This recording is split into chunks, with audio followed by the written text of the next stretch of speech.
வங்கக்கடலில் இன்று மாலை புயல் உருவாக உள்ள நிலையில் டெல்டா மாவட்டங்களில் இதன் தாக்கம் எப்படி இருக்கும், எங்கெங்கு மழைக்கு வாய்ப்பு உள்ளிட்ட பல்வேறு விவரங்களை நம்மோடு பகிர்ந்து கொள்வதற்காக இணைந்திருக்கிறார் வானிலை ஆய்வாளர் திரு செல்வகுமார். அவரோடு பேசலாம். வணக்கம் சார். இந்த புயலாக உருவாக போகக்கூடிய ஆழ்ந்த காற்றழுத்த தாழ்வு மண்டலத்தினுடைய தாக்கம் டெல்டா மாவட்டங்கள்ல அதிகமாக இருக்கிறத கடந்த சில நாட்களாகவே பார்த்துட்டு இருக்கோம். இன்னைக்கும் நாளைக்கும் மழைக்கான வாய்ப்பு எந்தெந்த பகுதிகளில் அதிகமா இருக்கு? கண்டிப்பாக தற்பொழுது இந்த ஆழ்ந்த காற்றழுத்த தாழ்வு மண்டலமானது திரிகோணமலைக்கு மிக நெருக்கமாக, திரிகோணமலைக்கு 75 கிலோமீட்டர் தொலைவில் நிலை கொண்டிருக்கிறது. அதாவது தற்பொழுது தொடர்ந்து இலங்கையில கடும் காற்றுடன் அங்கே மழை பொழிவை கொடுத்து புயலாக தீவிரமடைவதற்கான தீவிரத்தை பெற்றுக் கொண்டிருக்கிறது. இலங்கையில் ஏற்கனவே 3 தினங்களாக வெள்ளப்பெருக்கு ஏற்படுத்தி இருக்கிறது. இது முல்லைத்தீவிற்கு 150 கிலோமீட்டர் தொலைவிலும், வேதாரண்யத்திற்கு 320 கிலோமீட்டர் தொலைவிலும், புதுச்சேரிக்கு 450 கிலோமீட்டர் தொலைவிலும், சென்னைக்கு 550 கிலோமீட்டர் தொலைவிலும் இது நிலை கொண்டிருக்கிறது. இது தொடர்ந்து தமிழ்நாட்டின் கரையை நோக்கி வரக்கூடிய 30ஆம் தேதி வரை நகரும் என்று எதிர்பார்க்கப்படுகிறது. 30ஆம் தேதி வட தமிழ்நாட்டின் கரையை புதுச்சேரிக்கும் சென்னைக்கும் இடைப்பட்ட செங்கல்பட்டு அல்லது சென்னை அருகே கரை கடப்பதற்கு வாய்ப்பு இருக்கிறது, அதிகமான வாய்ப்பு. ஆனால் கரை கடக்கும் முன் செயலிழந்துதான் கரை கடக்கும். காற்று பாதிப்பு இல்லாமல் அதீத மழைப்பொழிவை கொடுத்து கரை கடக்கும். அதற்கு முன் தற்பொழுது மிக மெல்ல நகர்ந்து வந்து கொண்டிருக்கிறது. இது டெல்டா மாவட்ட கரைக்கு நேர் வருவதற்கே 29ஆம் தேதி ஆகிவிடும் என்று எதிர்பார்க்கப்படுகிறது.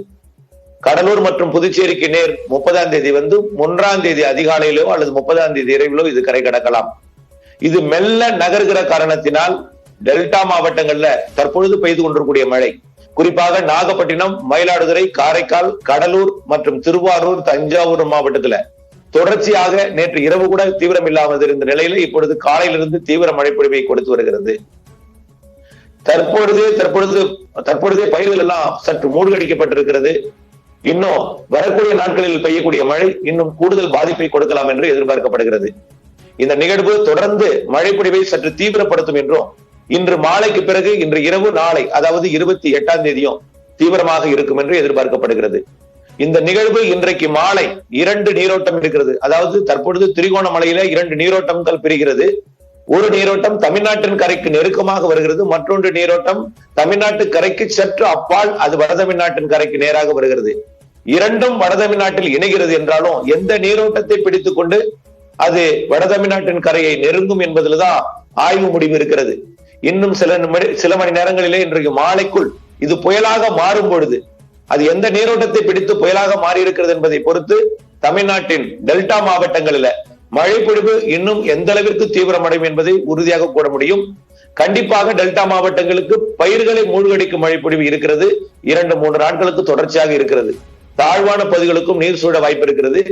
அதே போல வரக்கூடிய 29, 30 டிசம்பர் 1ஆம் தேதி புதுச்சேரிக்கு வடக்கே இருக்கக்கூடிய தமிழ்நாட்டின் விழுப்புரம் மற்றும் செங்கல்பட்டு, சென்னை, திருவள்ளூர், காஞ்சிபுரம் மாவட்டங்களுக்கும் உள்ளே திருவண்ணாமலை, ராணிப்பேட்டை, வேலூர், திருப்பத்தூர் மாவட்டங்களுக்கும் நிறைய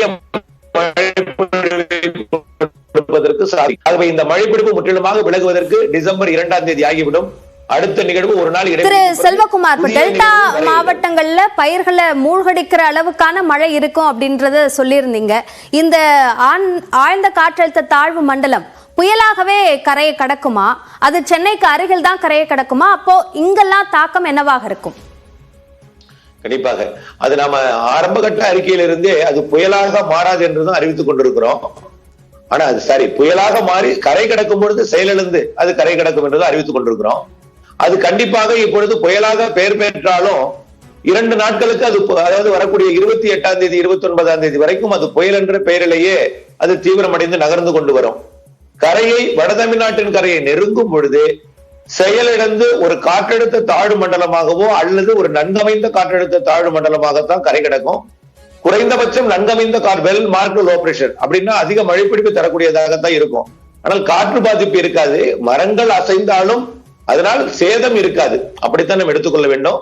இது கரை கிடக்கும் பொழுது வட தமிழ்நாட்டின் கரையில அது 29ஆம் தேதிக்கு பிறகு சற்று காற்று இருந்தாலும் கரை கடக்கும் முன் அது செயலிழந்து காற்றழுத்த தாழ்வு மண்டலமாகவோ அல்லது நன்கமைந்த காற்றழுத்த தாழ்வு பகுதியாகவோ தான் அது கரை கடக்கும். அதனால காற்று அச்சம் நாம் எடுத்துக்கொள்ள தேவையில்லை. இப்போ தண்ணீர் தேக்கம் இருக்கக்கூடிய அளவிற்கான மழை பொழிவு இருக்குமா?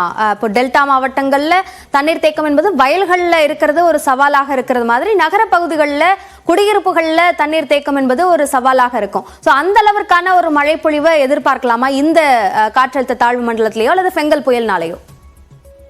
கண்டிப்பாக. அதாவது தற்பொழுது திரிகோணமலை அருகே 2 நீரோட்டங்கள் பிரிகிறது.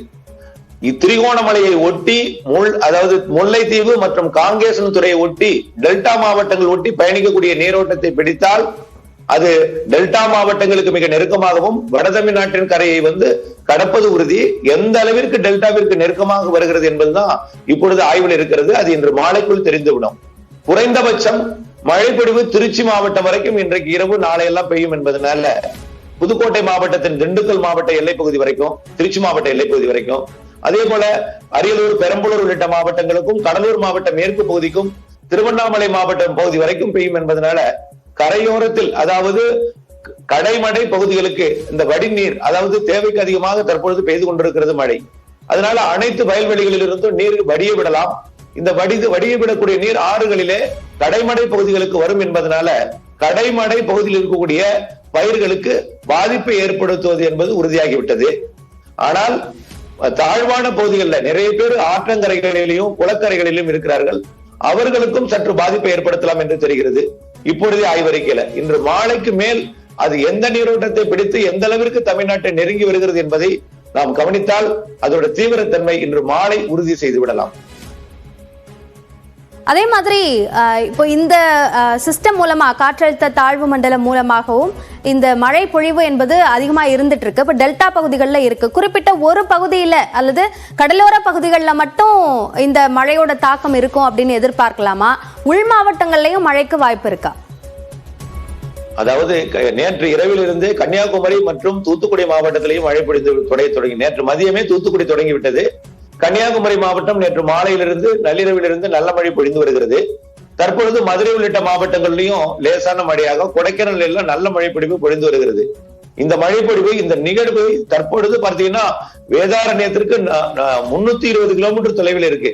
சுமார் இன்னொரு 100 கிலோமீட்டர் நெருங்கி வரும் பொழுது, இன்னொரு 150 கிலோமீட்டர் தொலைவில் வரும் பொழுது மழை பொழிவு இன்னும் கூடத்தான் செய்யும். இன்னும் நெருங்க மழைப்பொழிவு கூடும் பொழுது டெல்டாவிற்கு உள் மாவட்டங்களிலும் சேலம், தருமபுரி, கிருஷ்ணகிரி வரைக்கும் மழைப்பொழிவு எட்டும். அதே போல நாமக்கல், கரூர் மாவட்டம் தாண்டி கோயம்புத்தூர் மற்றும் நீலகிரி, திருப்பூர் மாவட்டம் வரைக்கும் மழைப்பொழிவு எட்டி கொடுக்கும். ஆனால் திருப்பூர், கோயம்புத்தூர்ல விவசாயத்துக்கு ஏற்ற மழையாக, பாதிப்பில்லாத மழையாக, சற்று கனமழையாகவோ மிதமான மழைப்பொழிவாக இருக்கும். ஆனால் கரூருக்கு தெற்கே கொஞ்சம் கூடுதல் மழை இருக்கும். திருச்சிக்கு தெற்கே கரூருக்கு கிழக்கே கூடுதலாக இருக்கும். திருச்சிக்கு கிழக்கே உண்மை அதாவது 100% உறுதியாக நிறைய மழைப்பொழிவு டெல்டா மாவட்டங்கள், திருச்சி மாவட்ட எல்லையிலிருந்து நிறைய மழைப்பொழிவு கிடைப்பதற்கு வாய்ப்பு இருக்கிறது. இணைப்பில் வானிலை நிலவரம் சார்ந்த பல்வேறு விவரங்களை எங்களோடு பகிர்ந்து கொண்டமைக்கு நன்றி திரு செல்வகுமார்.